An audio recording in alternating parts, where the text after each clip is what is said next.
Yes, Sirski. Yes, Sirski. I don't know why I did that twice. It is I, Norense Odiase, the host of Mind Bully Podcast, a podcast focused on beating the hell out of your negative voice. I always do that dumb little ugly ass wave, but hi, how are you? Thank you for watching. Thank you for listening. Thank you for whatever you're doing, how you're viewing. It's the new age, 2023, and these days there's different ways where you can consume content. So wherever you're consuming this content, thank you. Thank you for, finding this valuable, because I think what we do here is very special. And here's why. Overcoming your negative voice. That negative voice that says, I can't do it. I won't do it. I don't know how, if I have the qualities or the traits to even try to do it. I bring on individuals that also have that voice and battle that voice, but beat the hell out of their voice and showcase their stories and how they're beating the hell out of their voice each and every day. So again, I think it's so valuable to have a platform where you can be vulnerable, be open, and show all that you are and say, hey, confidence is actually showing, okay, I go through that too. And yes, I go through that too. And I'm still going to do what it do with my shoes. Yeah, I can't rhyme. I tried it there, but thank you. If you like this podcast, if you ever listen to this podcast, you're watching this podcast now, and you're seeing a guy with his hair is falling out, look crazy, nappy, need a mustache, need it shaved, need to clean up, mouth all wet and wiped and spitting and flailing and ADD dropping. If you're watching, listening, all this podcast, thank you. Thank you for doing it. Please do me a favor. Rate and review this podcast. It means the world to me. Let's get into this episode. But it means the world to me because of the stories that's going out for everybody else. Okay, without further ado, I'm sweating and I'm sure you see the little driplets, the little drops come off my little forehead. Let's get into this week's episode. This week's guest, I'm excited, lit, turnt, whatever the cool kids say, I'm that. Because this week's guest, Miss Zoe Azebe Osime, is joining the podcast. Hey, you talking about? I'm thankful and I'm grateful to have her. And this is like a humbling experience because, one, she's a listener of the podcast from day one. Literally has chimed in, left reviews, back and forth on the DM. Okay, I thought this way. This is why I feel this way. And, we had relationships and conversations that way that really spoke to me. We had thought-provoking conversations that's now brought to life in this podcast. And it's so essential and it's so beautiful to have a platform to where it reaches people and then they chime in and then they have a story. And now they're on the podcast. That's actually really cool. I'm lying if I say that this isn't literally the 1,000th take of this intro, because I want to shed light on that. Like, that's actually cool to have a connection with somebody else and then they join the podcast. That's really cool. Born in Benin City, Nigeria, the youngest of 3 girls, Zoe always had that example of what success looked like in her family. Whether it's her older sister wanting to become a doctor or her other sister wanting to become a lawyer. She always had that range of what she thought a successful, talented person looks like. But for her, well, she was telling herself a different story. Her story was that she didn't have anything to give to the world. You see, when you visibly can see the traits in somebody else to do the thing that they want to do, that's deemed successful at an early age. But for her, she felt inadequate. Like there was something wrong with her because she didn't have that thing to grasp onto. But without further ado, Miss Zoe Azebe Osime. Zoe, I said it right. My first podcast. Your first podcast? Yes. You the talker now. Actually, I'm a talker. How do you know that? Actually, I'm a talker, but no I podcast do yet. Kind of research. And when I do research, I'm like, okay, you're literally like somebody that I would like to hang out with, somebody that I like because, you have a lot of interests. You're curious about a lot of things, whether it's your Twitter. And you remind me like my sister is like that. Like she likes so many things. She's opinionated. Okay, hold on. We have to pause because what research did you do? Because I feel like I'm pretty incognito. And it's kind of, what interest did you do here? Okay, my last name is kind of distinct though. So it's like, it's hard. Like once you plug it in, you get my whole family. Pronounce your name. Pronounce your last name. Is that a prerequisite to start this interview or what? No. Pronounce your last name. Okay. It is, get this correctly. It's Azebe Osime. Azebe Osime. Azebe Osime. Just calm. It's calm. It's like, it's exactly how you would read it. But people see 10 letters and they get confused, but it's calm. Like, you know, I'm Azebe Nigerian, Osime. right? I know you're Nigerian, Norense, but it's, you know, it's. Is that you're Yoruba Nigerian? name? You're what?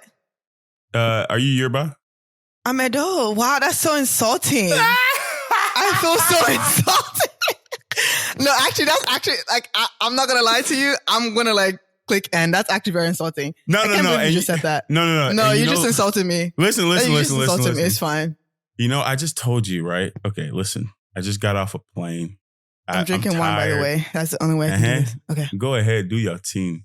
I just got off the plane. I'm tired, but when I was doing the research, you said a whole lot about Yorubas on your Twitter, so it just clicked for me. What Twitter? I didn't give you my Twitter, Norense. This is getting creepy. What Twitter? I didn't give you my Twitter. It's called creepy. It's called no, creepy. Sir. No, Anyways, just to start, one, to be honest, I'm so appreciative to have you on the podcast because one, you're somebody that I admire, just all the interest that you have, and you're so locked into what you're doing. You're in law school, Thurgood Marshall Law School, U of H grad, and to have the smarts, but to have the different interests, whether it's we're talking over IG, Instagram, DMs about sports psychology and your interest in that field, and just you chiming into the podcast and just the different thoughts that you have. It's literally, our conversations are usually like brief, but thought provoking. And I'm like, okay, there's a person that actually thinks this is valuable. It's really cool. So from the bottom of my heart, thank you so much for being on the podcast, Miss Zoe Azebe Osime. Edo gal. It's okay. Thank you. No, seriously, it's an honor to be here. Seriously, like this is one of my favorite podcasts, which is a high honor. I listen to a lot of podcasts, and it's an honor to be here. Seriously, I want you to hear me when I say that. I'm very appreciative to be here myself. It's an honor to be here. I knew I was always going to be on the podcast. I didn't think it was going to be this soon, but it's an honor to be here. So why'd you know? How'd you know? The Holy Spirit, duh. Like he tells me everything. He tells me everything. Like I'm locked in with him. I knew. I was like, yeah, I'm going to be on this podcast. But I thought it was going to be a little further down in my life. When people that's why I'm a little nervous. No. It's divine timing. But I'm going to say this. When people say that, it puts a lot of pressure on the host here that looks crazy right now with the different lights. It's not even the cute lights. It's harsh lighting, but the kid's still blessed by God. But still, it's a lot of pressure with that. But I know that, you know, as you said, Holy Spirit moves in mysterious ways. And again, I'm thankful. Amen. But saying your name, Edo Gal, I do like to start my podcast in this kind of interview style with the upbringing, because I think it's the formative years are really essential to understand who you are and the passions that you did pursue, whether it's going on to school and majoring in psychology or your law school and your interest in that field and sports and advocacy. To understand why you even pursued those passions, I need to understand the little girl from Benin City. So, and that makes sense. I literally know you. That's what I'm about to say. I'm about to say. Like, I'm tired. Like, I literally told you in my little form that I'm from Benin. I don't know how you thought that I was something else that I wasn't. I don't know how we got there, but it's fine. I'll give you that. It's okay. You got off the plane. I'm gonna give you time to, you know, calibrate yourself back to Texas time. But yeah, I am from Benin. But before I answer that question, I do want to say, I was going to tell you this. I don't want you to be anxious about this like call at all. But like, we're friends. I just met each other. It's going to be calm. I'm going to ask you questions too. So don't think that it's going to be an interview to me. It's going to be back and forth. So just be ready for that. It's going to be calm. It's going to be cool. Don't be anxious. You get anxious a lot. Don't be anxious. Facts. I know you do. It's funny you say that. I'm jittery. Like before this, I'm don't be calm. Right. We're good. We're good. It's going to be calm. It's going to be literally, this is the first time we're actually like having a full conversation. It's going to be like you're just meeting someone for the first time, and it's going to be calm. But I will answer that. Growing up in Benin, it's really, okay, I will preface this. I do a lot of prefaces. That's one thing you should know about me. But I was nervous about this podcast because it's like the first time I'm telling my full story. I don't really talk about my full life a lot. Growing up, like my mom, I grew up, okay, I'm Edo, but I'm also Delta. Like Edo and Delta were one state. I'm from Bendel. So both of my mom and my dad, they're very similar upbringings, but like very different tribes, but similar upbringings. So my mom is from Delta. My dad is from Edo State. So growing up, I grew up with my mom and my sisters, and my mom always taught us to be very close vest. So like we don't really share a lot about where we went, what we went through, like where we're from. Like it's very like, not I want to say secretive, but it's like it's very close vest. Like you have to be in the circle to talk about the circle. So to talk about my life is very interesting for me, but I'm happy to do it. I'm here. I'm happy to be here. So I grew up in Benin City. A key part of my story is that when I was about 2.5, like 6 months before my third birthday, my dad passed away. So my dad died when I was about 2.5. So I grew up with my mom and my 2 sisters. I'm the last girl of 3 girls. So my mom popped up all her kids back to back to back with like 1 year in between. So I'm the last kid, and I grew up in that last kid mindset, which is different, but last kids are the best. Anyways, beside the point. But so I grew up like that, and like I think in my form when I found this out, I even said like I don't know how I describe my childhood. I feel like my childhood was a juxtaposition of like 2 different things. Like it was fun, and it was also like very somber, but still like I remember my childhood fondly, but like when I think about it, I'm like, okay, maybe it wasn't the most fun. Like maybe it wasn't roses, but growing up in a single parent household in Nigeria and in America was definitely an experience for me. But I think the most defining thing about my childhood was growing up in an all-female household, and I was the last kid. My oldest sister, my older sister, 2 sisters before me, all 1 year apart. And when I was born, I always felt like I don't know. I was like, I don't know why I'm here or like what I add to my family. I think it's because like, especially growing up in like same gender, it's like, oh, my older sister, she grew up, she came out the womb knowing she wanted to be a doctor. The second one came out the womb knowing she wanted to be a lawyer. So it's like, and she was very artsy. My second sister was very artsy. My first sister was very smart. And I'm just like, I'm just here. I'm just on vibes. I don't know what I bring to the table. I don't know why I'm here. And that's always something I feel like that's a big background in my life. Like, I don't know what I think I struggle with, like always trying to find like, what value do I add? What value do I add to where I am? And I think growing up for me, it was like, what value do I add to my family? Like my mom is the mom. My oldest sister is smart. She's a STEM person. My second sister, she's artsy, she's creative. And I'm just here. Like, what do I add to my family? And I think growing up, one thing I remember vividly of my childhood is like, as long as I can ensure that if my family's good, if everyone around me is good, I'm good. So I kind of just took that role. Go ahead. Not to cut you off, but when you think about that from hindsight and you remember that, like, what do you add from or to your family? Growing up in Benin and moving to Houston, kind of to form a question, when did you realize that was a thing? Like they had different traits? Because growing up, you don't understand like, okay, she does this, she does this. When were you like aware? When did that awareness kind of hit? If it was me, I remember growing up, you just are, I'm a twin. So you're the same as your twin. But as soon as, grade school comes, you're like, okay, he's good at this, I'm good at this. Kind of for you and your story, when did that awareness come for you? Honestly, I think that was the first thing I can remember about being in my family, like that I'm different. I think that was one of the first memories that I had. I think around like maybe 5, 6.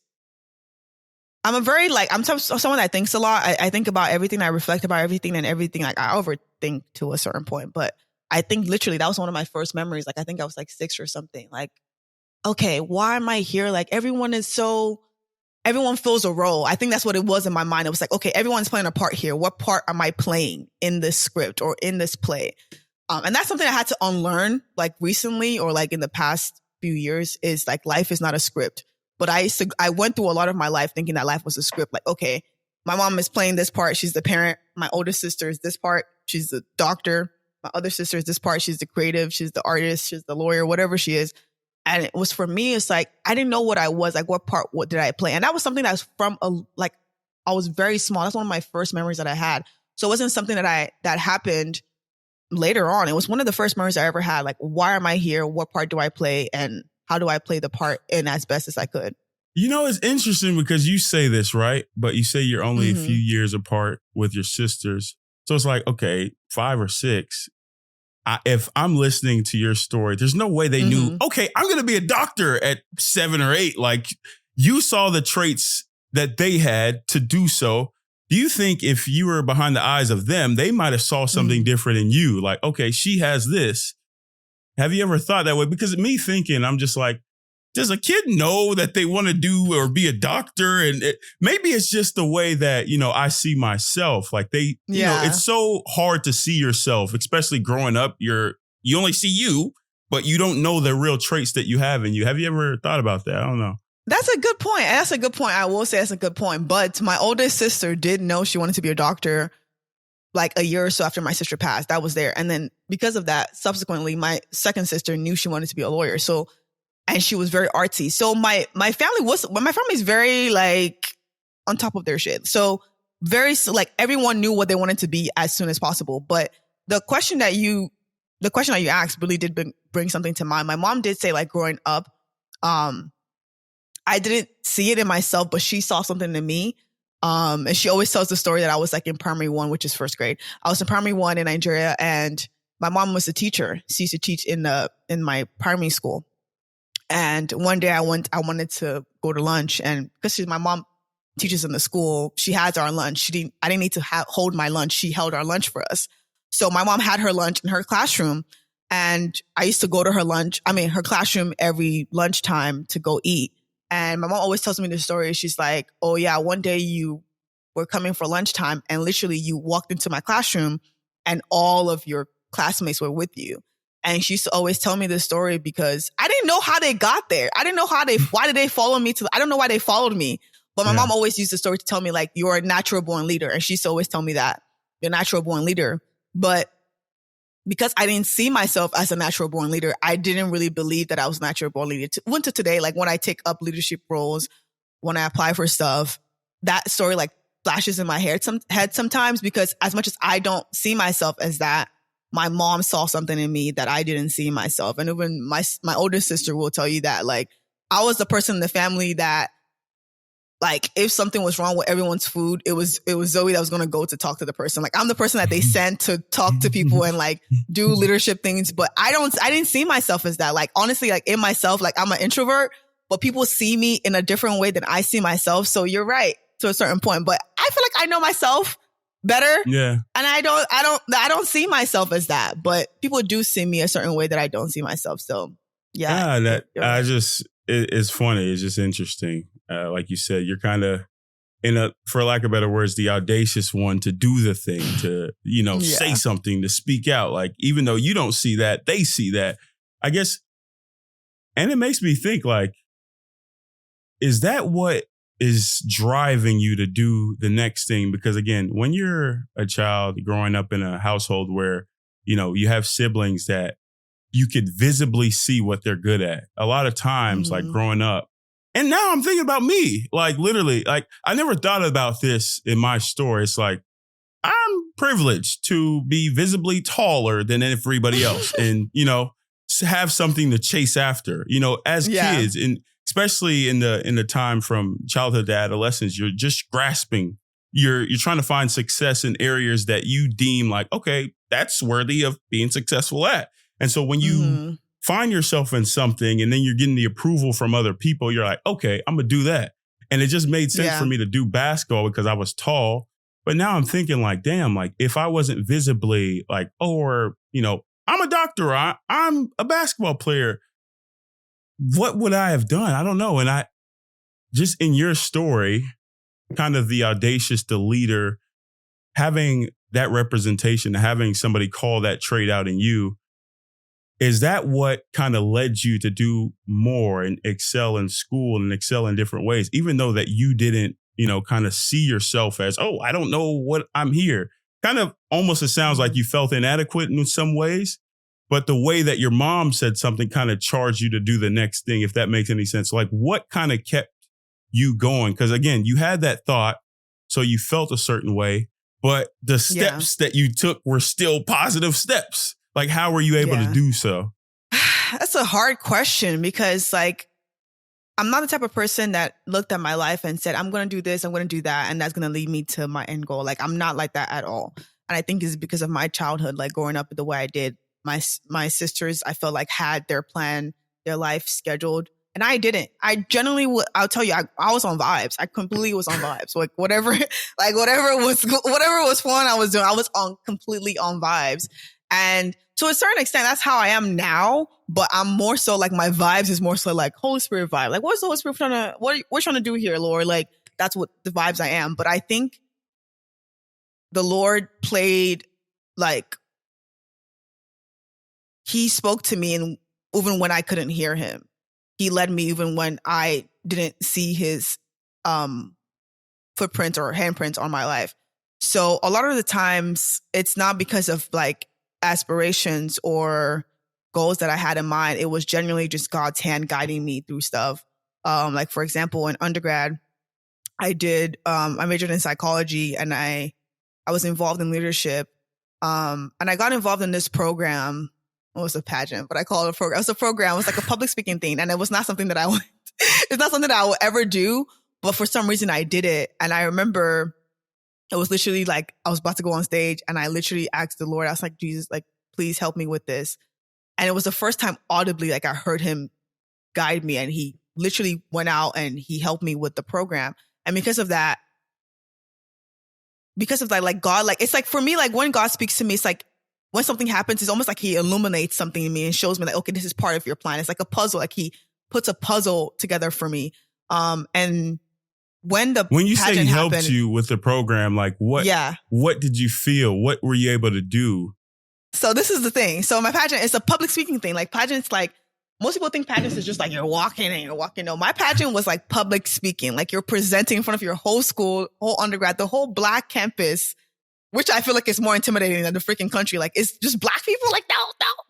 That's very intimidating. So, it's a lot of public speaking. And for me, like in practice, I was very shy. I was very introverted. They would have like 20 people in practices, and I would just be mute, like not mute, but like subdued in the way I presented stuff. And I remember the day of the pageant, I was like, Lord, like, nah, we're not about to, like, I'm not about to be embarrassed. Like you're going to show up for me some way, somehow. And when I showed up to the pageant, I was very bold and confident. Like people told me, like, it's not even me being bold and confident. I completely blacked out, and people told me like, oh my God, Zoe, you were so good. I'm like, guy, please. Like that wasn't me. That was the Lord. So, and that like God really showed me like he hears your prayers, like, and he hears my requests as minute and as little as they might seem. But with the pageant, why I bring it up is like, it's for me, like God like put a puzzle together for me. And after the pageant, it's like God just ministered to me. He was like, your purpose entails public speaking in some way. And I never really had that in my mind. I never really had that vision. But all through my life, that I know that there's moments, like little moments that God like puts little pieces to the puzzle aside for me. It's like, this is what you need to do next.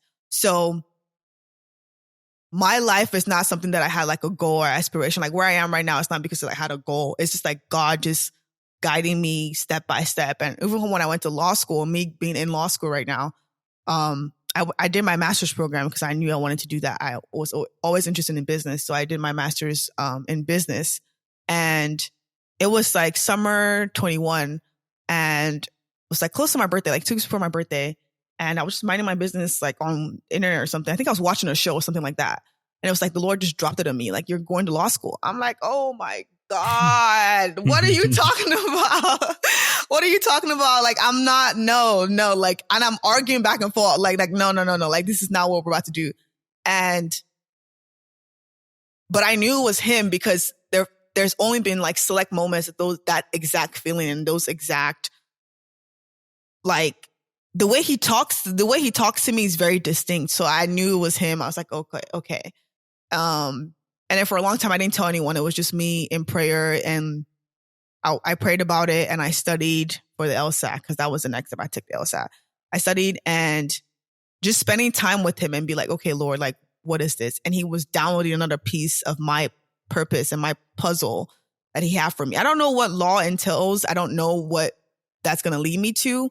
But to answer your question, it's not a big plan for me. Like, I'm not the type of person that I have a huge goal. Like, I'm on vibes completely, and it's Holy Spirit vibes. It's like, what do you want me to do next? I'll do it. If he tells me to drop out right now, I would. Honestly, I would today. But If it's what he tells me to do.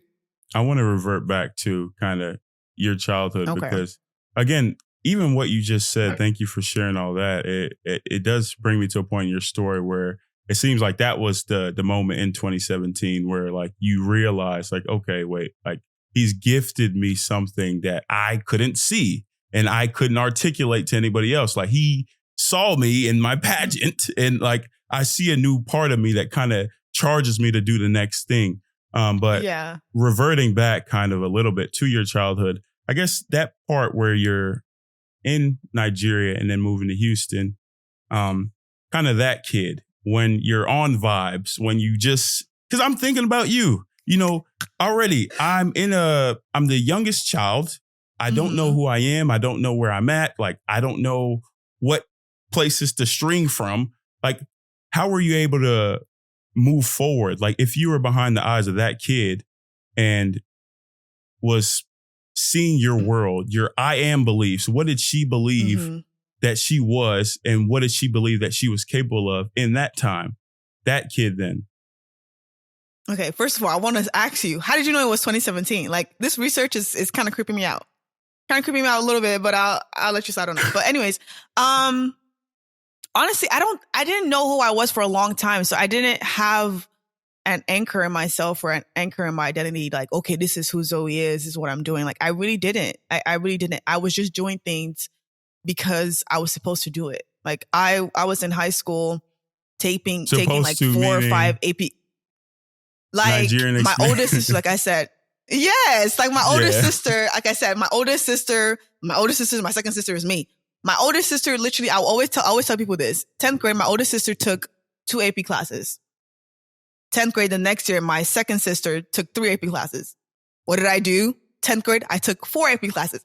It's just like I was doing things because I was supposed to do them, not necessarily because I wanted to do them. So Zoe in my childhood, Zoe in like high school. But how did that make you feel though? Again, because we get it. That's the thing, Norense. I wasn't feeling anything. I'm telling you, I was not. I don't think I was feeling anything. I was just like, I don't think so. Like I do reflect on those days, and like I completely was on vibes. Like, okay, like I'm supposed to do something, I do it. And for me, like I would say, like I honestly skated by school. Like I skated by even in gifted school classes or like AP classes. I just skated by. I didn't really study. I didn't really put effort in. I was just there. Yeah. I was just there. I asked that because it's like a lot of times, as you know, when you come from an immigrant household, my parents as well, and they come over here, you see like the values, the hardworking strength, grit, the toughness that got them to where they are now. You don't want to let that down because you realize like, okay, wait, they had a long-term vision in their mind to who they could be, and not only for themselves, but for their kids. So like, I got to take that baton and run with it. So it's like, I asked that because it's like, and you don't want to get a whooping. I didn't want to. Like, it's not, for me, it wasn't commitment as a child. It was just compliance. Like, all right, I'm going to do what they say. But like in me, I was like, bruh, I'm an American too. I'm Nigerian American. Like, I want to do some on pure vibes too. So no, I just find it interesting that you're able to kind of juggle all the things, whether it's being compliant, still pure vibes, still feeling the way that you did, and still kind of move on in that way. That, I don't know, it's just a thought. Yeah, I think for you, I think your story is a little different because I think your gender plays into playing that. Like you were like the second boy in your house, and maybe like you took on that. I was like, this is my mantle. I have to carry this. But for me, in a household of only one gender, it was, what am I doing that they didn't already do? You know what I mean? So it was like, okay, my sister's going to be a doctor. She's going to provide for my family. I'm good. If the first sister didn't pan out, the second sister would pan out. I'm good. As the third girl, what am I doing? Like, what am I adding to the pot that is not already there? So I didn't really have that pressure. I didn't really feel that. And I also, my mom is, like I said, I grew up single parent. My mom is amazing in the sense that till today, she has never pushed us to do anything. Till today. I could have told my mom I wanted to major in freaking like folding planes. And she would look at me like, okay, like literally she'd be like, okay, girly, like, all right, if that's what you think God has called you to do, then okay. Like she might be disappointed in herself, but she would never like voice that. My mom has never tried to mold us or carve us into what she thinks we should do. She expresses her opinions, but she doesn't impose that on me. Like I've always said, like when it even comes to like dating, like if I wanted to marry a random person from Eritrea, like my mom does not care. She really does not care about that. It's a matter of like, is this what God wants you to do? And are you okay with it? So I never really felt that pressure to, like, I knew my mom made sacrifices, but I never felt that pressure. Like, okay, I have to do this. I have to do this. I have to do that. Now, Zoe of today is a little different. That I do feel, okay, yes, I do want to show up for my mom. I do want her to reap the fruits of her labor and things like that. But like Zoe in high school, I didn't feel that pressure. Like the pressure wasn't on me at all. I think now, like, it's not a pressure. It's just more so like, nah, my mom deserves to experience life the way I do, and like more than she ever thought she could. Because I think a lot of Nigerian parents, like their worldview is very limited. They have very limited worldviews. Like, nah, like there's like the world is open to you. The world is yours for you to conquer. So like now my mindset is like, I want my mom to see as much as the world that she can, and without having to worry about like working or like providing for herself. And yeah, I think it's a little maturity in that. Yeah. But high school Zoe didn't have that. Yeah, I didn't have that. It's always so interesting because it sounds like, one, you were this kid that, for lack of a better word, you felt inadequate because you didn't have the visible skills or visible talents or traits that your siblings had. But then there's something in you that caused you to keep going and excelling, whether you call it pure vibes. I'm just interested and curious because it's like, here's what I think about self-esteem, and I love to hear your opinion on this. Self-esteem, especially in a Nigerian immigrant household, it's like, you're okay, I'm good at this. That's why I get, charged up, and self-esteem. It's validation because of the things that I'm good at. For me, basketball, like, okay, I call it front runners. Till to this day, if I have a good game, if I have a teammate that has a good game, you see their countenance, everything change because it's like, shit, I'm good at what I do. Like I'm found myself. Do you find that in your now, with whether it's you're excelling in school or the different things that you're doing, just finding, the love for yourself and that self-esteem coming from the external? And like, how do you flip it to just love for yourself without the things that you do, if that makes sense? It does make sense. And I think for me, it's something that I'm like actively unlearning now. Because growing up like gifted and talented, like academically, is most gifted, very competitive, but also most smart kids derive all of our validation from academics, which is why like you see Nigerian kids, why are you in another program? You just got a degree. Why am I in law school right now? I just got a master's. You know what I mean? So exactly, it's almost like we're addicted to academic validation. And for me, law school even made that harder because it's such a competitive field. And yeah, law school is pure competition. But for me, like even when I'm excelling right now in law school, like I have to remind myself that I'm not my awards, I'm not my accolades, I'm not my grade, I'm not my GPA. I have to remind myself actively of that because I do find myself deriving my self-esteem from that. Like when I get 100 on a test and other people are complaining about, how hard a test was, like it's so hard to not be so hype on myself. Like, yeah, wait, what do you mean? What do you mean you got a 50? That's crazy. But it's so hard to not, that's actually a true story, but it's so hard to not view yourself so highly, or view yourself better than other people because of that. And I think one thing like the Lord is teaching me in this season is just really for me, it's pride. It's not even that I shouldn't be happy about my grade, is that I'm prideful about my grade. Like I generally I'm prideful. Like, yeah, I'm that person. Like I'm that bitch. Like I got this grade. Yeah. But what the Lord is teaching me in that is, and it's like the past season or so of my past errors of my time with the Lord is walking through like, okay, I am not what I do. I am just his child.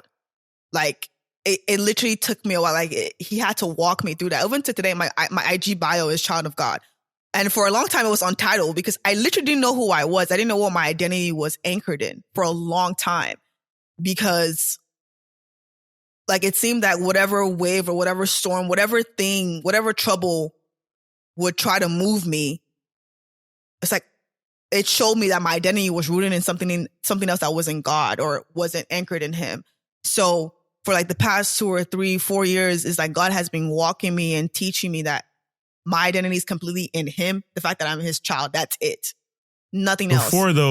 Before these past 2 or 3 years, in one of those moments, if you walk me through those, kind of how were you opposed to how you are now? Because you speak from a place of hindsight and you know, like he's actively teaching you, you are not your grades, you are not your things that you're excelling at. You are not this 100. Like I gave you the traits for you to build and grind to get the 100, but you're not the 100. Like, how are you on the flip side when you don't get the grade or you kind of have challenges in that? How are you when you think you're this one thing and it doesn't end up the way that you would like it? Like, what are kind of the behaviors? What do you think? And walk me through one of those times. Yeah. So right before this, like I think 2019 before COVID, like I'm the type of person that like with my worldview, the way my worldview was set up was, okay, you do A, you do B, you get C. That's literally how I thought life was supposed to be. Like it's a movie in my head. It's a movie. Like I told you, like I knew I was going to be on this podcast because that's like the limited worldview that God had gave me at that point. Like I just see things and I know things that things are going to happen. So like in an immature like Christian brain or immature brain of mine, like, okay, God tells me certain things are going to happen. And when they don't happen the way he said it's going to happen, I'm just like, wait, what's going on? What's going on? So for example, there was this internship that I applied for. And I knew that God told me that, okay, this is something that I'm going to be in. This is where I'm going to end. Like a part of my puzzle. And I applied for the internship twice in a row and I didn't get it. And I was just like, nah, something's going on. And for me, that broke me. That broke me completely because I felt like I did something wrong to not get the internship. And then secondly, with that season, he taught me like, I based a lot of my identity on that internship or that organization that I didn't realize until the flip side of it. So Zoe, not the Zoe of before now, like basing my identity on something like on an accolade is if I get the accolade, I feel validated in the fact that I got the accolade. And if I don't get the accolade, I feel broken or I feel I'm off course or I'm off center or I lack an anchor because I'm anchored not in God, but in that thing. And the thing that I believe is a piece of my puzzle, right? So a lot of my mind frames is like...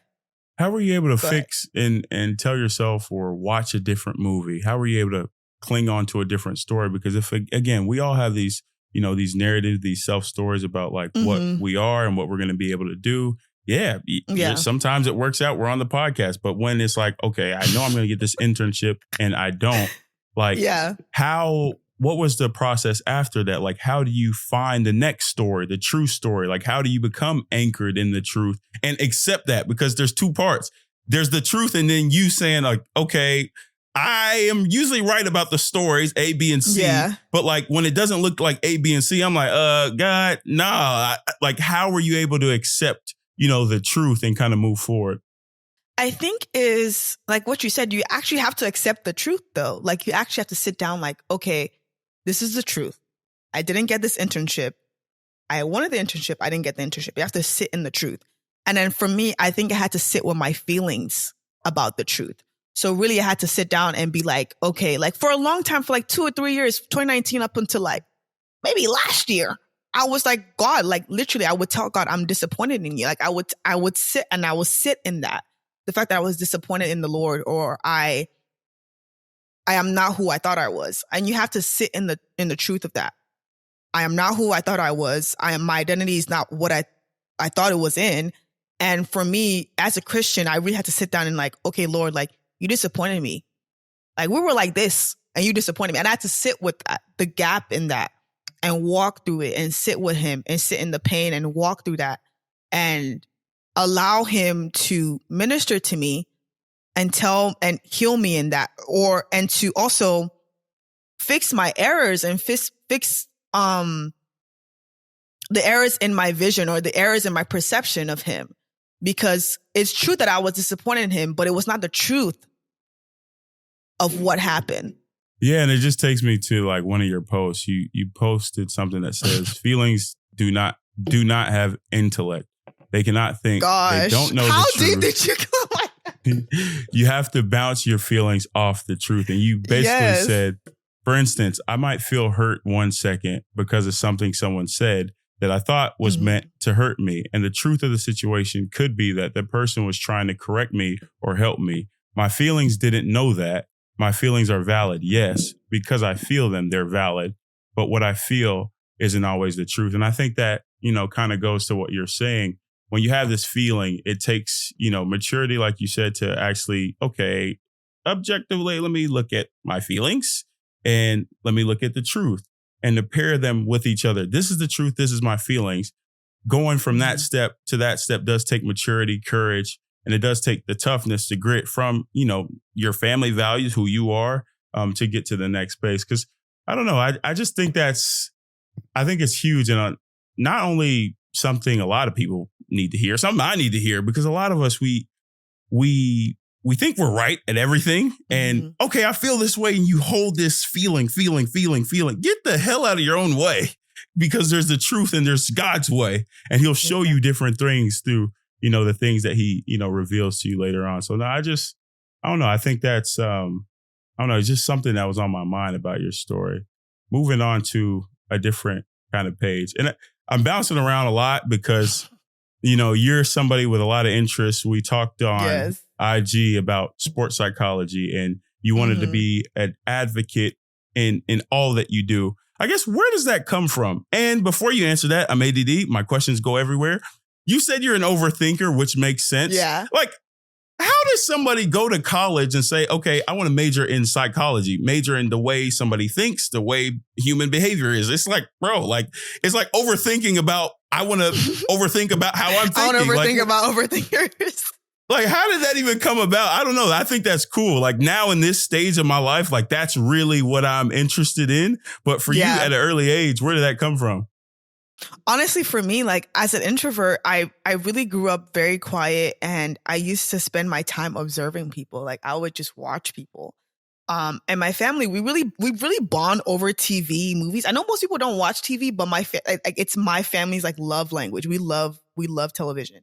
So growing up, I really consumed a lot of TV, consumed a lot of movies. And for me, like, most TVs, like, you can just read someone. Like, I'm just like reading, like, what is this? What are you doing? So that also played a part in what happened when I observed people. I remember in high school, like, people always come to me about advice and stuff. Mind you, I don't have any life experiences, but because I observe people, I have no like case studies, but I will just observe people and I will give really sound advice. So for me, psychology was a no-brainer because I generally feel like I understand almost every single person, and I can relate to people. I can tell, okay, because I think really most people, it's like, okay, you have to, once you figure out someone's driving force, you know who they are. And by observing people, I can just tell their driving force. And for me, like, wait, let's do it. Not to cut you off, and not to go ahead. Not to go to me, but since you say, oh, what's my driving force? You're an easy read, Norense. You're an easy read. I would say your driving force, everyone's driving force is fear, but yours is fear manifested in a way that is, I think yours is a fear of failure. That's really one of your driving forces, I would say. Like, you generally don't want to fail. You want to succeed, and you get anxious about it. What else? What did I say? I think you're also a fear of disappointment. You don't like to disappoint people. That's clear. As well as, I think also you're afraid in yourself of, like, there's a fear of not living up to the standards that you set for yourself. I think that's also there. Man, it's just a few, just to name it's a like few. Even being Christians, you like fear. Which kind of fear? Who I fear? know. Only the fear of the Lord. But like, I think like that's I think it's valid. Like, obviously you want to be this person and you want to, produce and show yourself a product. Even in this story, I want to showcase your story and like the beautiful person that you are, like everything that you've done in your life and like your mentality and the different stages. And I want to help people with everything that I'm doing. Mm-hmm. So literally, I think that you read me like a book, but I don't know. I think, saying that, it does lead me to what you did say. And, something that you did put in the form, it's like your standard for yourself.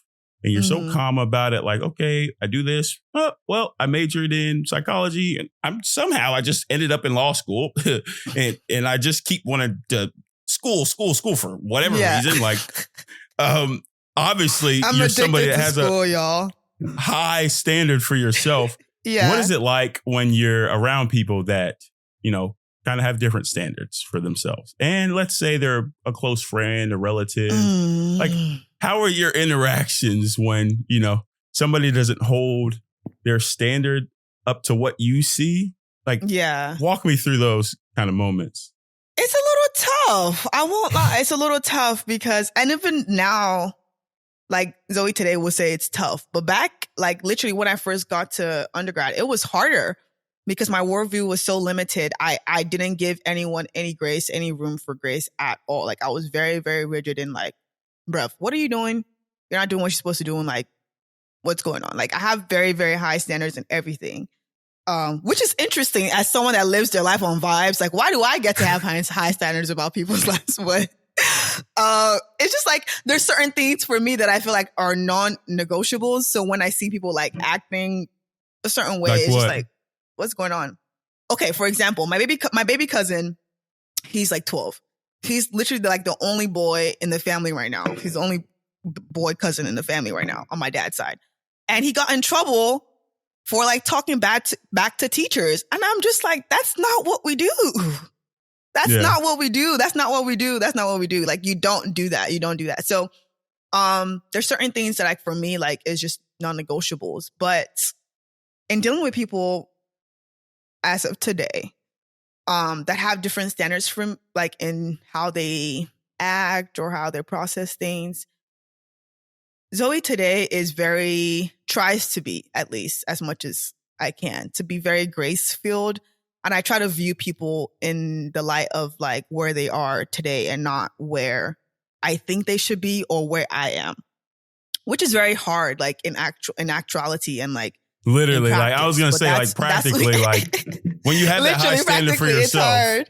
Like, how do you learn? Okay, let me have empathy for this person. They didn't grow up like I did. They didn't have the parenting that I did. They don't have the values that I come from. They have different beliefs. Like, how do you pack that into a moment where you're just like, no, you should have did this, but you did this? Like, I think for me though, most times it's like, honestly, the way my life is set up, which is very interesting, is most times, most conflict situations, it's not like face to face. It's always, I have time to reflect and then I respond to them.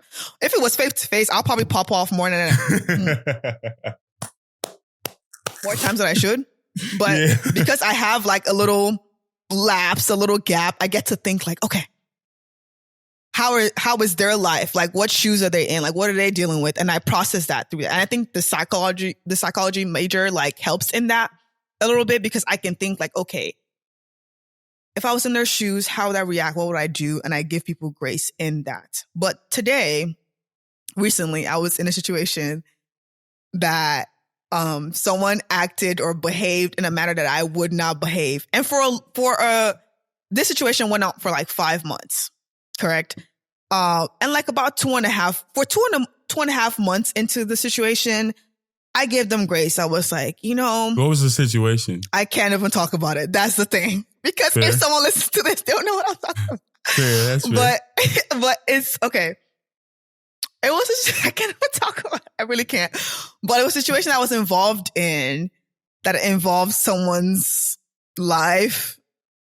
I can't even talk about details. It's so, like, if you know me, you would know exactly what I'm talking about. But this situation went on for like 5 months, and for 2.5 months of it, the person was just acting in a way that I wouldn't act if I was in that situation. And for me, especially also dealing with like law school stress and like law school, other things in my life, like other stressors in my life, dealing with that situation was just like, why are you doing this? But I gave them grace for a long time. But then something happened and I was just like, nah, this is crazy. And I started talking shit. I won't lie to you. I started talking shit any chance I got, I was just talking. Right. And it wasn't a situation that I could go to the person and be like, hey, like, you're handling this poorly. Like, this is poor. What you're doing is awful. And it wasn't a situation like that I could talk to the person about it because it wasn't set up that way. So I really had to process a lot of it in myself, inwards. But because I was processing a lot of things inwards, whenever the topic came up with other people, I would just like explode. Like, it was crazy. Like, I would just explode and talk shit. And it was a mess. It was generally a mess. So that really, honestly, I haven't really reflected on that situation yet, but that really showed me, like, as much as I do give people grace and as much as I will say that I give people grace, is I'm the type of person that I realize, like, when it gets to a certain point, like, when you get to a certain point, I'm just triggered and I just go off. Like, I feel like, like when you have like a meter, like, okay, like this small is fine. Okay, this little is fine. But then once you get to a certain degree, I'm done. I'm done. If I'm searching, I'm picking at it. It sounds like some type of relationship, whether it's romantic or friends. It's like, how does that not cause you to be jaded into the next relationship? Like, you realize and recognize how this person maybe have wronged you or did something that you didn't deem respectful, or your values didn't align in a way. Like, how was it like? Because for me, it's like, I can't just throw that out the window. Like, now that's on my mind. And now that's my lens, my belief lens. Okay, that's how some people move. Exactly. Maybe I don't know how to, So exactly. I don't know. It's odd to like think about that, because you're such a motivated person. You have your own struggles, whether it's in law school and doing the things that you're doing. But now it's like, damn, I thought my life was supposed to, ascend. And now I'm having issues in this way. Okay, I don't have time to like even work through that yet because I'm chasing after something. I don't know. It's just. So on that, like, it was actually a friendship. It included a friend. It wasn't like a romantic relationship or anything like that, but it was a friendship. And for me, like, that's the lens that I now see that person as. Like, I generally don't even think of the person as a friend anymore, because it was, honestly, if we got on offline, I can tell you about the situation. But it was just such a horrible situation. I'm just like, for me, that showed your core. And your core is that you are a selfish person. And it brings in mind in my high standards. I don't believe that as Christians that God calls us to be selfish. I think people can have flaws. I generally think you can have every flaw, whatever, and God accepts you in that. But I think, like, if at your core you're just so selfish, for me anyways, it was so tough to reconcile that with someone who proclaimed God. I'm just like, how can you're selfish. Like, and it's it was a horrible situation. So for me, it was like, I'm definitely jaded in that. And even leading up to the climax of the situation, like, I genuinely had to pray about it and be like, Lord, like, help me to see this person in a better light. Like, help me. It was so hard to let go of my views and my standards on how someone should act.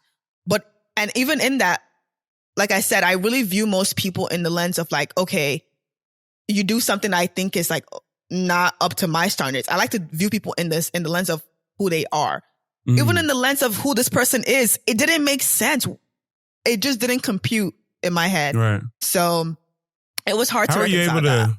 Yeah, how are you able to deal with all that pressure? Because again, like, you have that external, like, community. Everybody wants to have community, especially when you're in a high pressure, high competitive situation like you are in law school. And then you have a view like, I want my parents, my mom, like, I want her to have better, like, to push. So you're juggling all these things, like your aspirations, then your community, then like who you want to become. Like, how were you able to kind of put that not to a side, but like work through that and kind of chase after everything that you want to do, but still, have a mindset to be an advocate for other people? Like, you're still a light, you're still serving in different ways. You have different like interests of like who you want to become, different like visions for yourself. How are you able to kind of grow through those times? Not saying that you've processed everything from that situation, because I know it's fresh. It's like the band, like you haven't, the Band-Aid's off. But I don't know, just thinking about it, like when you're in those times, like practical steps, what are the things that you go to, that you tend to, that you lean into to kind of change, I guess, your heart about certain situations like that? For me, it's really just prayer. Like, it's really just prayer. And as much as like I'm someone that I grew up like, I think I know best. I really do. I really think I know everything. It's a problem, but it's what it is. As much as I have that perspective, I have to challenge myself and push myself to see a different perspective and accept another perspective that is not mine. Because in my own head, there's no excuse for anything that just freaking happened. But I have to push myself to prayer and ask God to give me another perspective. Give me a different perspective. Like, show me another way to like view this, access this. Like you leading up to a road and it's a roadblock. It's like, okay, Lord, I need to get to point A. Like, get me there some other way that I don't already have knowledge of. It's a lot of prayer in that, and like actively trying to see something from a different point of view. Because I think that's definitely where my pride comes in. I generally think there's only one point of view and it's mine. So to view things like and accept, okay, there might be another way to view this. As much as I think I'm right, there might be another way to view this. So yeah, that's the best way I could do that. Like, I definitely had to pray about it and actively renew my mind and actively find a different perspective and a different viewpoint that is not my own. Find a different viewpoint that isn't your own. I think, your viewpoint is valid though. And, not only pushing yourself to find a different perspective, pushing yourself to express yourself. Again, we revert to that March in 2017 when God revealed to you the traits, the gift that you do have, speaking and that kind of person that you are. And, you just come off into a pageant and who I just was and what I showcased literally was not me. And you go on to make this blog and write this blog.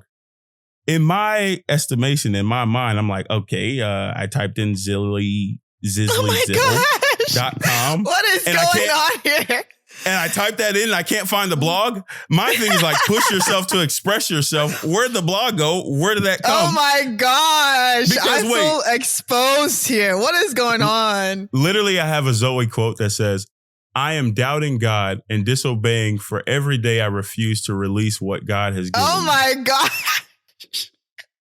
And when I heard that, I was like, facts. Like, that helped me. So I would say, where's the blog? Yeah.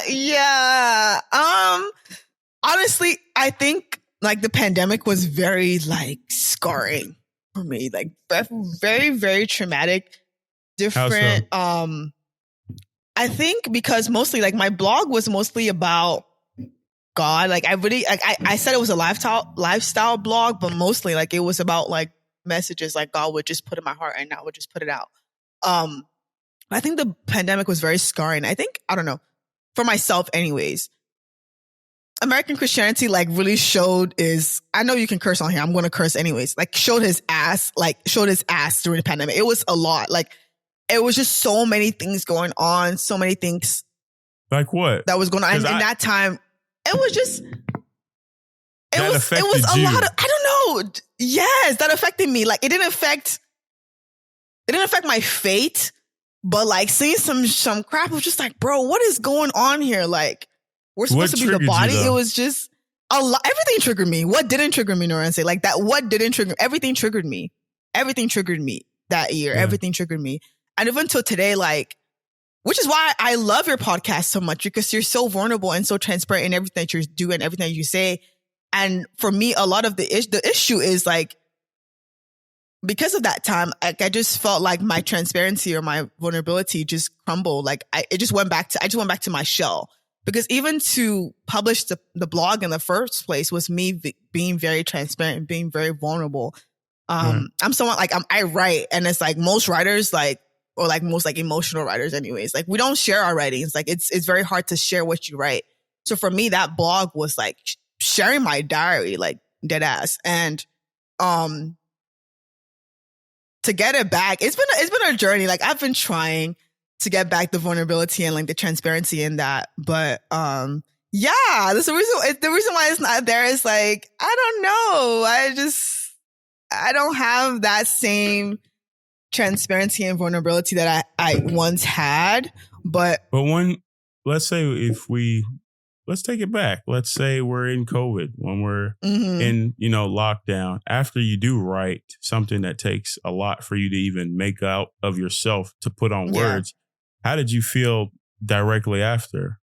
Right after, it definitely feels like a weight off my shoulders, because my blogs was just me releasing and typing out my journals. That's just my journal. It definitely feels like a weight after, but in terms of like publishing, when I used to publish, I used to feel like a boulder was on my chest. Like, it's a lot. Like, it's a lot to publish what God speaks to me and like my revelations and my spirit and my like mind. It's a lot to publish that. But at that time, what kept you going? Because it felt like a boulder every time you would post. Like, what kept you posting and posting? And posting I get it. That time? So what kept me posting was like, I knew I was supposed to post.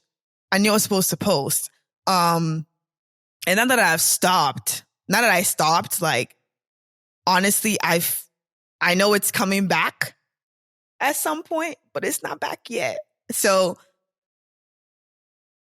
it's either that or I'm just actively disobeying him. It's either that or that. It's either that I'm not supposed to post right now, or I'm actively disobeying God right now. But what kept me going was definitely like, okay, I know I'm supposed to do something. And for me, it was every Thursday. I posted every Thursday. And then I was also in school at that point, but I still kept the day. Every Thursday, I posted every Thursday. But when I stopped, it was hard for me to get back. And I haven't felt that urge yet, honestly. I won't lie. I haven't felt it yet. He has urged me in different ways, but not in that specific way. But I think it's like he's trying to like guide me slowly back there, because when I stopped was back in the disappointment piece that I was talking about. So he couldn't let me speak about or like share messages when I'm like dealing with a gaping hole in my heart. So definitely, I feel like he had to heal that first and deal with that. And one day we'll be back. I think about it, but one day we'll be back. Not yet. It's very weird that you know about that. It's very weird, but no, I don't know, because I see you a different way. Like your interests, you're an advocate, you're a leader, like everybody said growing up, and I see that. So it's like when somebody has something so vulnerable and so powerful and courageous like you do to post it, it's like it's not just for the person, it's the leadership and the connection, and it's the community that I'm building, and it's showing people like, okay, like confidence, like you said, I don't think my way is wrong.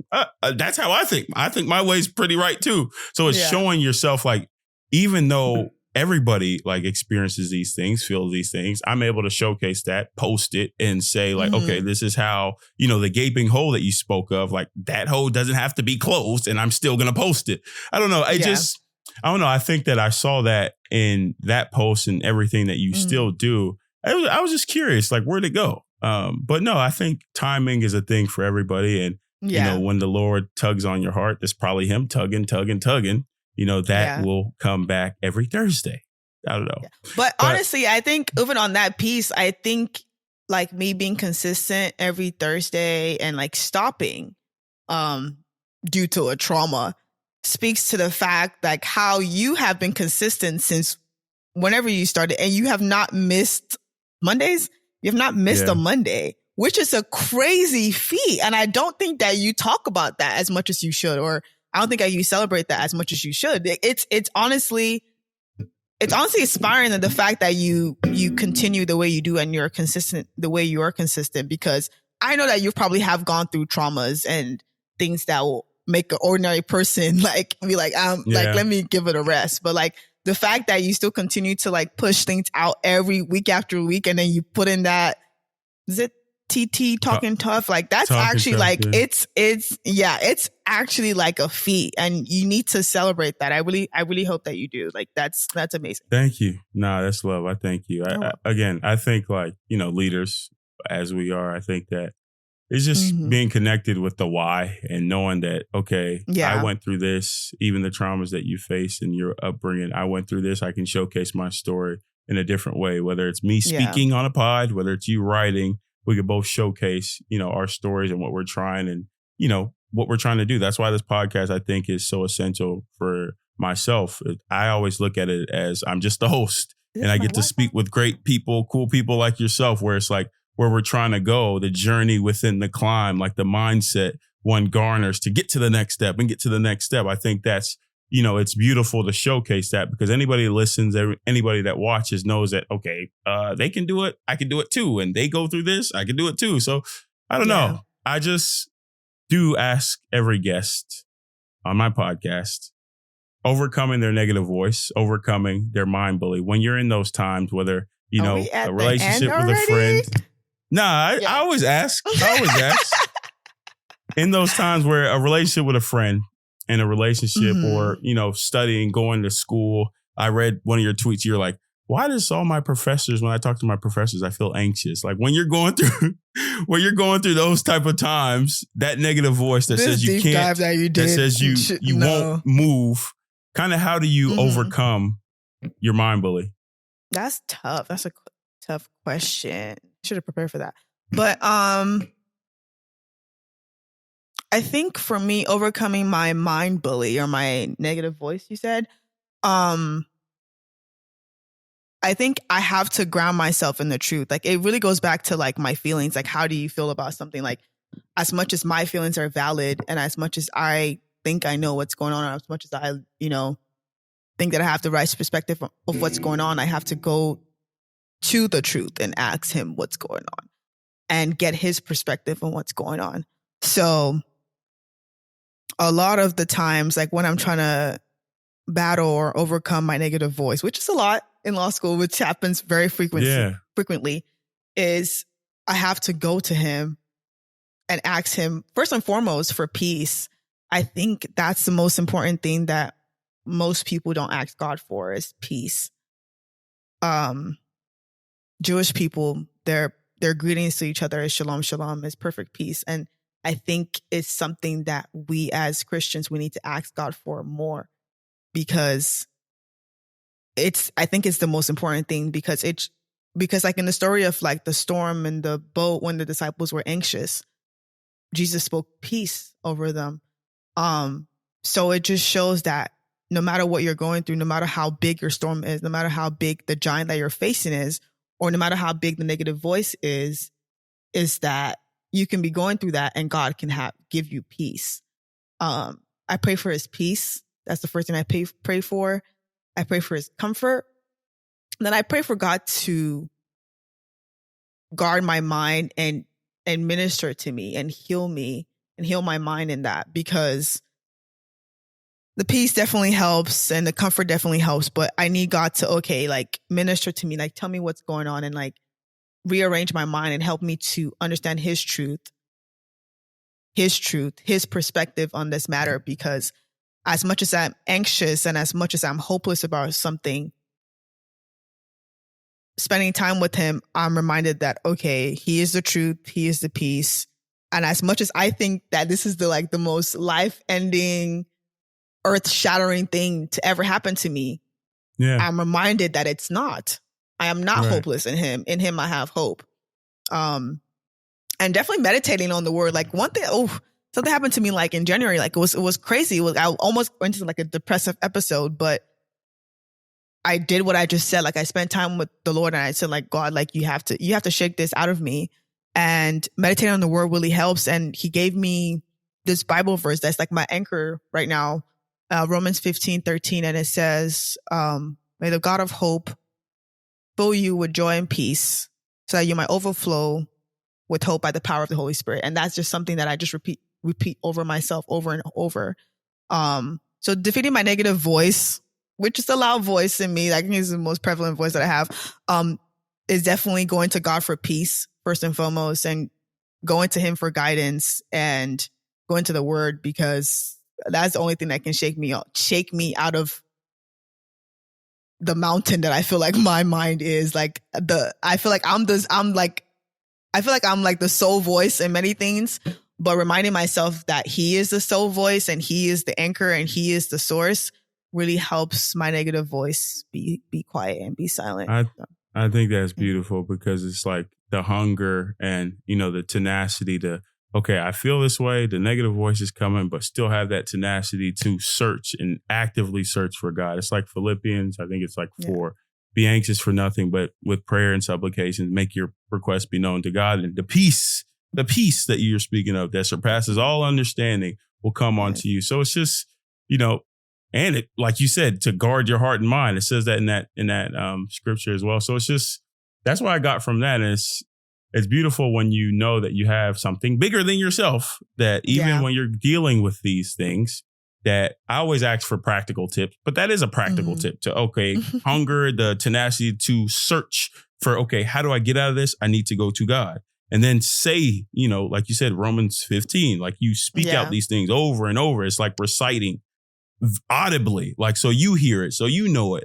And it kind of charges you and changes, that prevalent voice in your head. It changes it into, the truthful voice. So no, I thank you. That was very theoretical, but like a practical tip is like, while that's going on, literally take the negative thought and twist it and turn it to how God would view that. So a negative. But that's the thing. You gave us the practical thought though. Yeah. Like, I'm just making sure. So like, so in a situation that I feel like, worthless in a situation, like not good enough, like you say, like in a situation or a friendship is just not doing what it's supposed to do, I have to remind myself that like my feelings might not be true in this. They are valid, but then that might not be the truth in this specific situation, and just, walk myself back from the ledge a little bit. So yeah, that helps definitely. Well, Zoe, let me come correct. Your whole name again. I want to say it with the accent. Please don't say it. Don't do it. Don't do it. Why? Do it. Why not? No, you're not going to get it correct. Zoe Azebe Osime. Edo girl. Thank you so much for being on the Mind Bully podcast. Honestly, like who you are and, just kind of the light you are and, the person that you are. I'm grateful to finally have you on the podcast. Somebody that has been tapped in, honestly, from day one. So from my heart to yours, thank you so much for being on the podcast. Thank you for having me. It was a pleasure. I had a great time. Thank you so much for tuning into this episode with this great guest. If you liked anything that you heard, any content out of this very episode, do me a favor. The link's below. I always wanted to do that as well. Subscribe, comment, tell me what you thought about the episode, and share what you would like to hear on this platform in the further episodes. More to come as we climb. Beat the hell out of your negative voice. For more, subscribe, rate, and review. Thank you so much. It means more than you could know for you to watch this episode. Peace and love. Boom.